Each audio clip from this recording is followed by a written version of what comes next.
Xiaolong bao, kirikwang kaila, boche kek, ek.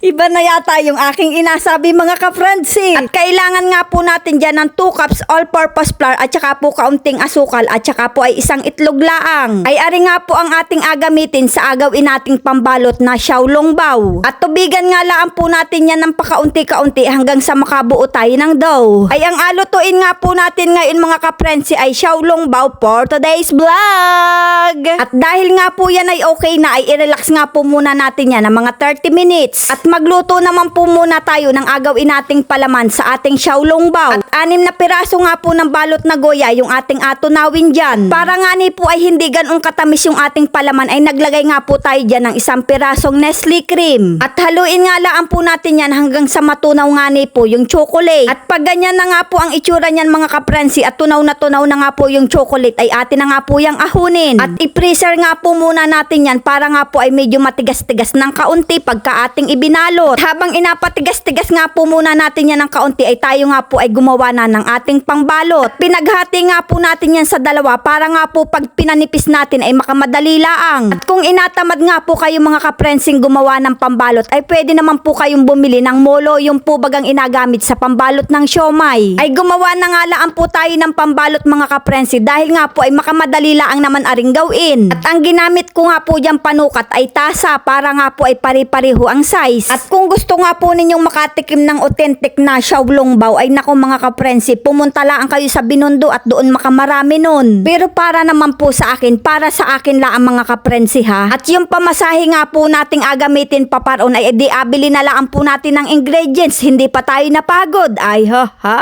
At ganyan lang po man din kadali gumawa ng pambalot. Lagyan nga po natin ng kaunting harina para po pag pinatong-patong natin ay hindi magdikit-dikit. At ari din po man din yung inagamit na pambalot ng siomay. At lagyan nga po natin ng paper wax yung ating agamiting steamer para nga ni po pag nilagay natin ay hindi nga po nadikit. At dahil nga po ay nilagay natin sa freezer yung ating tinunaw na chocolate ay ganyan nga po ang itsura niya. Madali na lang po siyang ibalot. At sa agawin nga po nating pagbabalot mga kaprensi ay kailangan nga po dyan ay walang siwang o kaya ay butas. At ganyan nga lang po ang ginawa nating pagbabalot para nga po kahit maluto yan mamaya ay hindi po yan mabukas o basta-bastang mabubutas. Ay alam nyo po baga mga kaprensi ay inakadayo nga po ito at inakapilahan sa Binondo. Dahil nga po pag ito'y naluto mga kaprensi ay ito nga ni po ay makamasarap. Tsaka nga ni po ang cute ng tawag sa kanya, xiaolong bao o diga? Tsaka nga ni po ay wala po talaga akong alam na salita na Chinese. Ay ang alam ko lang po talagang salita ay kwerikong kwaila buchik ek. Tsaka nga ni po parang napakahirap pag-aralan nung salita nila. Parang pag pinag-aralan mo yung dila mo nagabuhol-buhol ba. Pero alam nyo po baga, sa lahat ng lahi, ang pinakagusto ko talagang salita ay salita ng mga Koreano. Lalo na po baga yung mga salitang kagaya na rin, upaya, sarang iyo.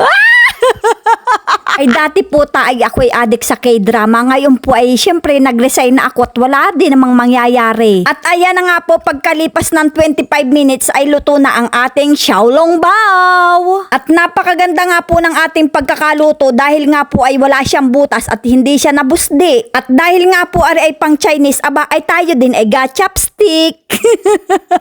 Kaya naman mga kapransi, ano pang inaintay natin dyan? Sakmala na!